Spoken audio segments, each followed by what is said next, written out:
Ma première fois à l'antenne, alors j'avais toujours pas de cheveux, je devais balbutier un petit peu comme ça, j'étais tremblant.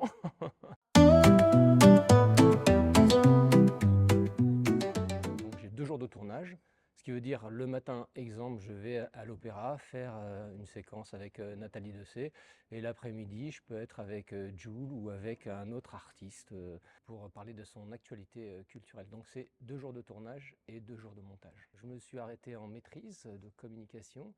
Après, j'ai bossé pour de multiples boîtes de production avant de rejoindre les équipes de France 3. J'ai adoré tourner au début avec Mathieu Chédid, avec Raphaël Navarro et Valentine Losso, ceux qui vont signer le nouveau spectacle du Cirque du Soleil. J'aime bien les gens qui ne se prennent pas la tête, j'aime bien les artistes qui nous ressemblent, qui ressemblent à vous, qui ressemblent à toi, qui ressemblent à moi, avec qui on peut juste discuter normalement. Ma première fois à l'antenne, alors j'avais toujours pas de cheveux, je devais balbutier un petit peu comme ça, j'étais tremblant.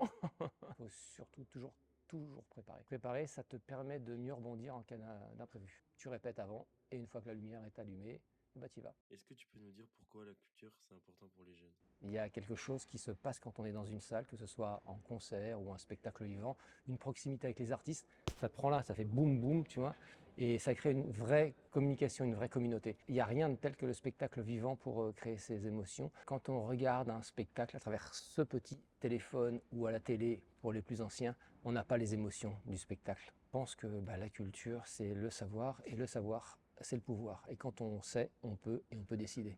Le conseil que je peux donner, d'essayer de faire des stages, de rencontrer des journalistes, de rencontrer des artistes, et puis de se dire que de toute façon, autant essayer de faire ce qu'on a envie de faire par passion. Parce qu'on y passe beaucoup de temps au travail, donc autant faire des choses qui nous portent. Sinon, ce serait boring.